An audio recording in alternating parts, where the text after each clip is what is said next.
Panorama group, जो सोचता है वो करता है। आपके अपने सपनों का आशियाना। नमस्कार, स्वागत है आपका सिटी पोस्ट लाइव में। मैं हूं किशलय कश्यप।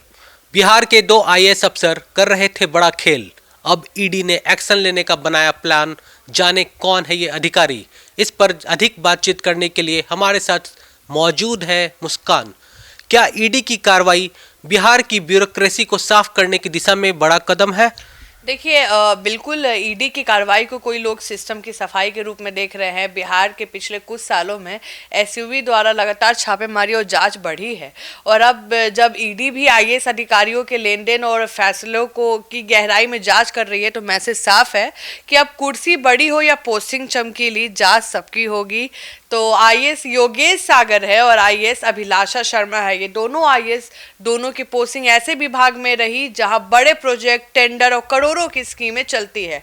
और ईडी का ये कदम बताता है कि अगर कहीं भी अनियमितता हुई होगी तो अब वे बच नहीं सकती। और आपको बता दें, इसमें 2 फायदे होते हैं। एक तो ईमानदार अफसर को सुरक्षा भी मिलता है, दूसरा गलत खेल करने वालों को चेतावनी। तो हाँ, ये कदम बिहार के प्रशासन में एक मजबूत मैसेज देता है कि सिस्टम धीरे धीरे क्लीन हो रहा है।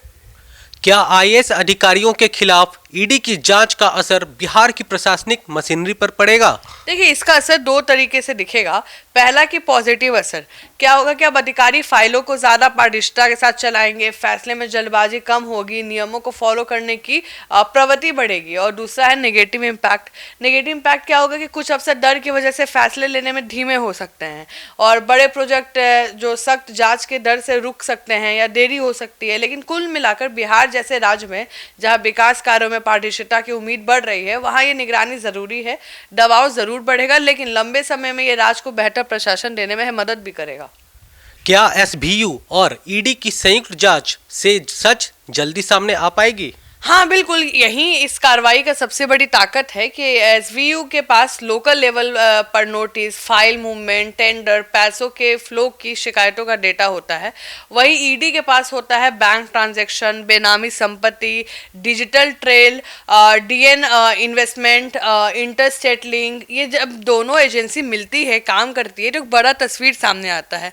तो ईडी ने एसवीयू से 19 नवंबर को रिकॉर्ड मांगे हैं। इसका मतलब है कि ईडी के पास पहले से कुछ सुराग है। अब वे उसका होता है ना, वेरिफिकेशन करना चाहती है। और इस संयुक्त ऑपरेशन से जांच तेज होगी और रिजल्ट भी जल्द भरोसेमंद होंगे, क्योंकि एसवीयू जमीन पर पकड़ेगी और ईडी बैंक में पकड़ लेगी। तो क्या इन आईएएस अधिकारियों की पोस्टिंग और लिए गए फैसलों में अनियमितता के सबूत मिलने की संभावना है?